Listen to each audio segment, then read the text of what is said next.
Well, I'm not running to the chopper. I'm listening to Sean Geek Podcast on SeanMcKinsey.ca. Do it now!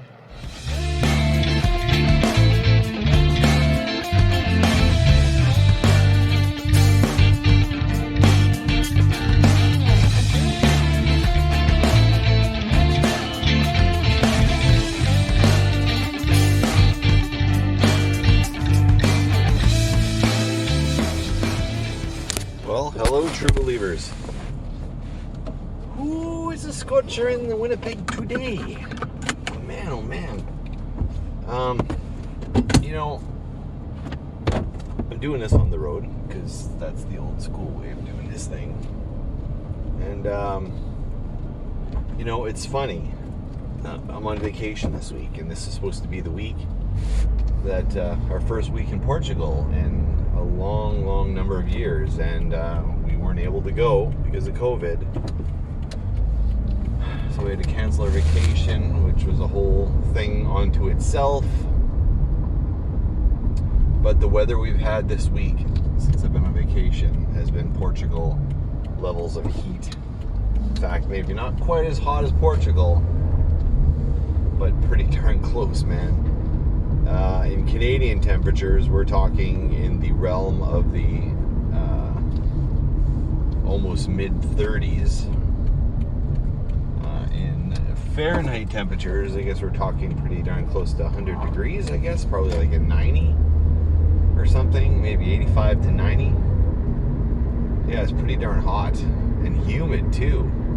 Crazy. So I wanted to do another solo episode. These are the ones that I don't want to bother dragging my brother through because, god damn it, boring for him. Like super boring for him. So, but I'm very impassioned about this. So we did a sort of mini episode where we talked about Captain Britain, which was my number 2 favorite all-time comic book character. My number 1 is who we're talking about today. Who might that be? So, I'm going to tell you, because otherwise the suspense is going to kill no one. But my favorite all-time character, comic book character, it's a Marvel character. The character's name is Union Jack. And many of you don't know who it is. You assume he has some association with the British side of the superhero pond, which would be accurate. He wears the Union Jack flag. That's his whole chest emblem is just a giant Union Jack flag. And for me, just the greatest comic book character for me.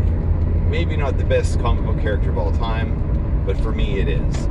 And there's a whole reason for it. So in the Captain Britain episode, we covered why he became one of my favorite characters.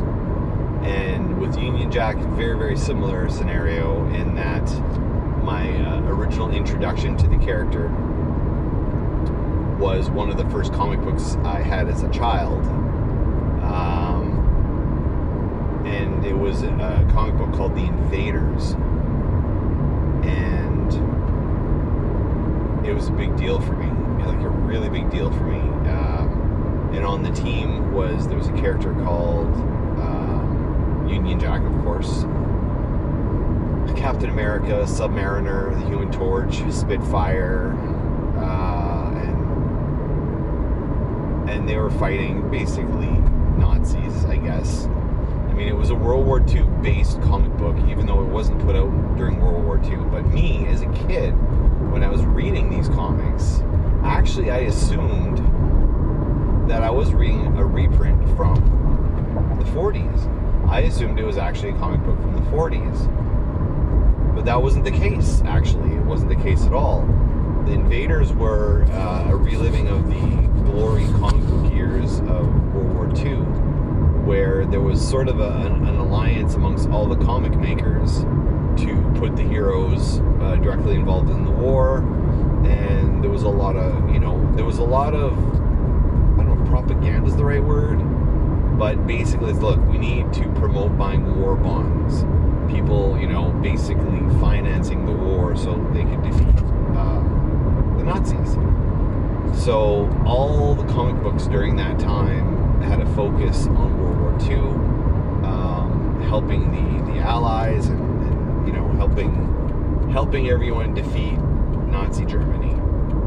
So the Invaders comic book was a throwback to those comic years, and it was a retro historical book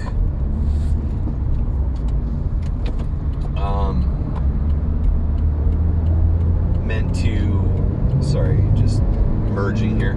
It was meant to retrofit the history of Marvel Comics, and the Invaders were a team during World War II that were only created in the 70s, but they kind of retrofitted the history that the Invaders were in fact fighting during World War II, and they kind of expanded on the storylines of the characters, and the main characters really was Captain America, the Submariner, Namor the Submariner, and the Human Torch and his sidekick Toro, and Bucky, the sidekick for Captain America. So that was kind of the gist of it, but they kind of expanded within the Invaders comic books to include additional characters, which included, of course, Union Jack and Spitfire. So this was my first introduction to the character. I do really strongly remember the artwork and the style of it, and the look and the whole style. It felt very the art. It might be Herb Trimp. I could be wrong, but the artwork was very reminiscent of those times, of those days. So it felt very World War II quality. And man, I loved it, and it was interesting to learn, years later that this was not actually published back then. But anyway, regardless, I really took a shine to the Invader, to Union Jack specifically, because of the costume and because of my age at the time. I don't know, it was probably like 10 years old or less. No, I would have been less than 10 years old. This is like 5-6 years old.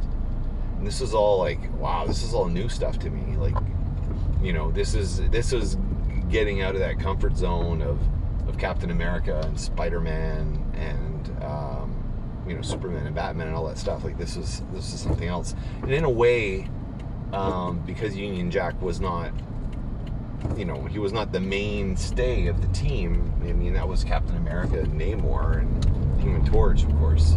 So I mean, there was a bit of a underdog quality for me. Is like, hey, I like the guy that isn't the popular guy. I like the guy who's not necessarily the cool guy. So anyway, so that was my introduction to the character. And then and as a kid, I didn't, at that age, 5-6 years old, I don't know how good my reading was, but I didn't get all the nuances of the writing. I didn't understand the history of Union Jack and who he was, and who was behind the masks specifically. Like, I think at that age group, I didn't really understand. But a few years later, there was they used to put these digests, these Marvel digests out, and it was a digest that first off, I think I had a comic. It was a Captain America comic in which Union Jack was in it, and it was a two-parter. I believe it was a two-parter, and I think I only had the one. I don't think I had both. And then later, I actually got a copy of this run of Captain America, and it was in digest format. And what they would do is they would take, look, it was a short story arc, like a two or three comic story arc, and they included Union Jack in it. And it was a two-parter. But, at the time when I read it as a kid, I don't think I fully grasped what was happening in the story. I didn't realize that there was more than one man to wear the mantle of a Union Jack. In fact, I didn't understand it was a legacy thing. I didn't know any of that stuff. I just, I liked the costume, and I just kind of assumed it was the same person behind the mask. Even though, based on the Invaders comics I had read, there was an age difference, and, was this World War II, or was this the, I was a little confused by all that sort of stuff. Anyway, the long and short of all that was, I got the digest and I read it over, and then, I still own that digest. It was beautiful. These digests usually had painted covers. They were actually paintings. So, I had that one, and then I had Superman versus Spider-Man, the second such team up. And I got that at the same time, and some other ones. These digests were great, man. Like, I don't know. But anyway, so that was my introduction to Union Jack. So that's where I met the character. That's where I fell in love. As a kid, it was super fun to draw. I was learning to draw the Union Jack flag. I don't think I truly understood that it was like a patriotic thing. That he represented, Britain, and he was a symbol of freedom, all that stuff. And I think in the World War II stuff, I think I was lost, and the Nazis were just super villains. Like, I didn't get the whole context as it was. But it wasn't until years later that I think Union Jack got cemented in my brain as a fave character. We'll go there next. So what brought me back fully into the fold for Union Jack? Yeah, I loved him as a kid. I used to draw a lot of my own comic books and featured him prominently as the character, when I was 5, 6 years old, 7 years old. And I just drew him a lot because it was a fun design to draw. Everything aesthetically about the costume was fantastic. It was great. But what I learned in that short little issue that John Byrne drew of Captain America that reintroduced Union Jack into modern times, that's where everything really changed for me. I labored over that digest over and over and over again, and it just kept raising all these questions with me, like, who is this guy? Because they indicate that the guy's name is Joey Chapman, and they introduced Baron Blood in here, and by the time I had this digest in my possession, I had already lost the comic book version of it, and I'd already lost most of my Invaders comic books by that point. I've explained my comic book collecting as a child before, and it was I didn't keep comic books for very long. Anyway, this is a long story short. We'll go into it someday. Maybe we'll talk about it at length. But the general gist was, I didn't have those Invaders comic books anymore. I didn't remember anything that was in there. And when I read it, I was really young and I didn't know much about anything. So by this point, I'd forgotten anything I'd read about it. I remembered the pictures, because that's one thing I would do, is I would memorize each panel, and I would recreate these panels. I would draw these panels and recreate them. So visually I remembered a lot about it, but from a writing standpoint, I didn't really remember very much. So I just labored over that digest, those 2 issues of Captain America that introduces a third Union Jack, and they talk about the legacy, and they hint back to the stories that happened in the Invaders and Lord Montgomery Falsworth, the original Union Jack, and I think there's even hints of the second Union Jack, and Joey Chapman becomes Union Jack in that issue of Captain America. He becomes the third, the first one not related to the Falsworth. So this is a whole new thing. So I was being reintroduced as an outsider to the Union Jack mantle and the family bloodline, and vampires and World War II and all this stuff. So I started really trying to find stuff, but nobody was using Union Jack, at least not on this side of the border. So there wasn't mean, I didn't know anything about them. And then the official handbook of the Marvel Universe comes out, and it's alphabetical, and it's a series that, you know, every issue they go into various detail of a characters. Basically a handbook on, okay, well, this is the Super Skrull, this was his first appearance, this is his origin, his strength level, agility level, like just things like that, right? Like it's just a handbook, and I'm like, oh my god, maybe I could finally get some information on Union Jack. But U is far, far, far in the alphabet. So I waited, and I waited, and I waited month after month that the issue of the official handbook was going to have Union Jack in it. And my memory might be a little dull on it, but I think he got like a 1.5 page spread in the book. So I waited months for the smallest bit of information so I could learn the history. And I labored over that. I just read over it over and over, like, oh my god, this is so cool. So there's this big legacy, and it's a character that stretches back to World War II. And even then, I think I was still confused over the Invaders comic books, not realizing that they weren't World War II era.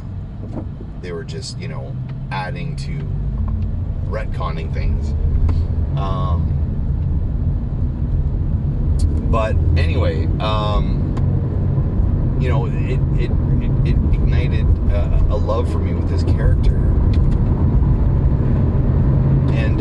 And then the next thing to happen after that was, oh boy, I'm just trying to merge into traffic here. It's not going to be very easy.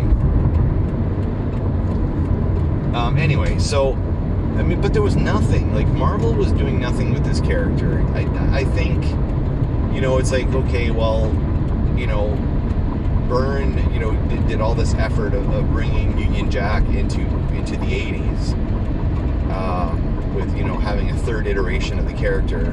And I don't know if the idea was that John wanted to do something with it, and maybe it was a series he planned to do at some point, but nothing ever happened. Little did I know that there was some Union Jack stuff that was happening, but I think it was much later, and it was something called the Knights of the Pendragon, where they continued the adventures post the third Union Jack being put in place, and you know, what happened to him there. But this was stuff that I wasn't even aware there was such a series. Maybe they talked about it in Stan Lee's bullpen bulletins or something, but as far as I know, like, I didn't know, like, they had done any stories. And I started to get frustrated because in those 2 issues of Captain America, they laid out so much groundwork for what potentially could be like a very, very interesting character, but just nothing ever happened. Lo and behold, many years later, I see that they have put out a 3-issue series of Union Jack. That's it, 3 issues. Union Jack's the main character. They're going to talk about him. And I remember not being able to get my hands on the comic book. It was very, very difficult. But I did get my hands on the trade. It's dog-eared and beat up like you wouldn't believe by this point. But I read it and reread it and reread it and reread it, and it was fantastic. A lot of the style of the presentation of that series kind of felt a lot like the Excalibur comics, post Alan Davis stuff. Just had that British feel to it that I really, really, really liked. You know, it almost felt like Alan Moore, or, you know, it had that dark something to it. Like, it was different. It was just cool. So anyway, devoured it, and I'm like, okay, I need more Union Jack. Where am I going to get it? And then they announced that they're going to do a series called, I believe, United We Stand, and that was going to be a 4-issue. So I'm like, I went to my comic book shop, and again, keep in mind, this is a span of time, like a long span of time, a long span of years in between every appearance that this guy had, you know, and finally, like, there's going to be another series. So I checked into it, I bought it. I just painstakingly waited month to month, and the writing style on it was so good. It was so international in flavor. It almost had a James Bond feel to it, and it just proved what I liked about this character. Yeah, he's an average combatant, right? He's nothing special. He's got his old gun and an old blade, and it shoots silver bullets out of the gun, and the blade is silvered, and and he's fighting against overwhelming odds always. He doesn't have super strength, or at least they didn't make it seem like he did. I could probably go into that later, but regardless, he was just an average Joe. He was Daredevil level in terms of he was a grounded superhero, but he didn't really have any powers. He had nothing, and he was even less dynamic than Daredevil. He wasn't as good a fighter, but he was a guy that, he wasn't trained to be a ninja. He wasn't trained. He was a blue-collar dock worker. This is the third Union Jack. And he was just he was doing it because he had to do it. And he was finding ways to get the job done. It wasn't because he was trained as a martial artist or any of this stuff, because he didn't have any of that stuff. He was a kid that grew up in the streets, and he knew how to take care of himself. So he always figured ways to win the fights, and it wasn't because he was the best at anything. It had nothing to do with that. It was more Tim Drake Robin, but he was never smart, and he was always played off as a bit so blue collar. He wasn't that smart. So I liked everything about it. So that 4-issue series blew me away, and then finally the dream happened. Marvel Legends was a new toy line, and they were putting out these amazing action figures, and they decided they were going to release a Union Jack action figure, and I was so happy. Years later, my frustration with the lack of use of the character, because there was always hints, and they'd always hint him along with Captain Britain, but Captain Britain always kind of get the better glory, which is I think why Union Jack edges it out for me, is that he never got the spotlight that Captain Britain did. And it was almost like, sometimes I feel like it was just a choice, an editorial choice, to push one hero over the other. Where Captain Britain was like ultra high powered. He was like, Omega level power. And Union Jack was the street guy. He was the Captain America, except, he was even more grounded than Captain America. He didn't have any of that stuff that Cap had. He was just, it was different. So anyway, and I today bought, they just released a Union Jack action figure again. So this will be the third time he's had one. Two of them are the Marvel Legends, like full-size ones, and then they also released like the 3.5-inch one. You got that one as well. And I just love the character. So to cap this off, yes, one of my favorite characters of all time, is the most favorite character of all time. Collecting all of his appearances is incredibly easy. But I went so far to feel that the unuse of this character could be, dated all the way back to the choice. Like, we can only have one Brit hero in the mainstream Marvel universe, and we're going to go with Captain Britain. But anyway, I was so frustrated with all that I actually went and wrote a script that I sent to Marvel. Nothing ever happened with it, as those things sort of go. But I wrote this 3-issue miniseries for Union Jack to introduce him to this side of the pond. And this was before that 4-issue miniseries came out, but it showed the potential for this character in the Marvel universe on the US side, and how he could mesh with all the other heroes, like, you know, the Daredevils and stuff, and I put him against villains that he shouldn't be fighting, or, you know, they're not in the same class. And just to make it easy, just to show that, you know, if written well, not to say that I'm a great writer, but if Union Jack is handled well, he could flourish in the Marvel Universe. It's just we're waiting for the right writer to take him on.